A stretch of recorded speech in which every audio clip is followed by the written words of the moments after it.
200 টাকা উপার্জন করে দেখাতে হবে, তাহলে আমি তোমাকে 2 লক্ষ টাকা দিব। ছেলেটা বলতেছে, সামান্য 200 টাকা? তুমি আগামীকালকে দেখতে পারবে এত সয় সম্পত্তির ভাগ নেওয়ার যোগ্য তোমার ছেলে হয়েছে।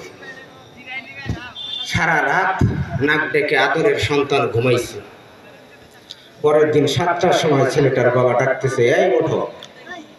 আচ্ছা, একজন শিল্পপতির ছেলেকে যদি এত সকালে কেউ ডাকে, অবশ্যই একটু রাগান্বিত হবে। ছেলেটা একটু বিরক্ত বোধ হলো। তারপর হাজার হলো বাপ ডাকতেছে। তারপর ছেলেটা উঠলো, উঠে ফ্রেশ ট্রেশ হইয়া মনে করেন যে একবারে প্যান্ট শার্ট পরে ফুল বাবু সাইজা বের হয়ে গেল। তখন ছেলেটার বাবা হালকা পাতলা কিছু নাস্তা খাওয়াইয়া ছেলেটাকে বের করে দিল 200 টাকা রোজগারের জন্য। সাথে একজন সিপাহী দিছে, সাথে শর্ত দিছে 3টা। কোনো বন্ধু বান্ধবের সাহায্য নেওয়া যাবে না, কোনো আত্মীয় স্বজনের হেল্প নেওয়া যাবে না, এবং কি ভিক্ষাও করা যাবে না। একটা দুপুর ছেলেটা ঘুরছে প্যান্ট শার্ট পরে। আচ্ছা, একটা লোক সাগরের মাঝখানে পড়ে গেলে যেরকম বিপদ হয়, ওরকম বিপদে ছেলে করবে। ভাবতে ভাবতে বলতেছে যে রিক্সা পাই নাই, কি হয়েছে, রিক্সা ঠেলতে তো পারবো। তখনকার যুগে উঁচু উঁচু ব্রিজগুলাতে রিক্সাওয়ালার সাথে পিছন থেকে ঠেলে রিক্সা উড়াই দিতে হতো, যাত্রী বিনিময়ে 1 টাকা দিত। এই আদরের সন্তান এই উত্তপ্ত রৌদ্রের মধ্যে রিক্সা ঠেলতে লাগলো।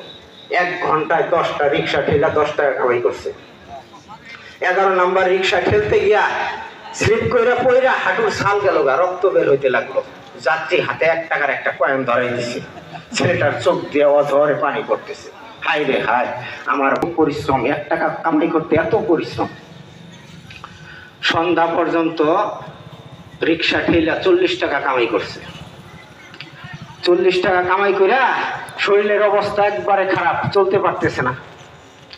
গেছে বাবার কাছে, 40 টাকা বাবার হাতে ধরাই দিয়া বাবার গলা ধরে কাঁদতেছে আর বলতেছে, বাবা আমি আর পারি নাই। তখন ছেলেটার বাবা ছেলেটার দিক চায় দেখে শরীরের অবস্থা শেষ। ছেলেটার দিক চায় দেখা ছেলেটার বাবা একটা গা জ্বালা হাসি দিয়া বলল, ঠিক আছে, তুমি পারো নাই তাই কি, এত গাড়ি এত ড্রাইভার থাকতে আমরা হেঁটে কেন যাবো?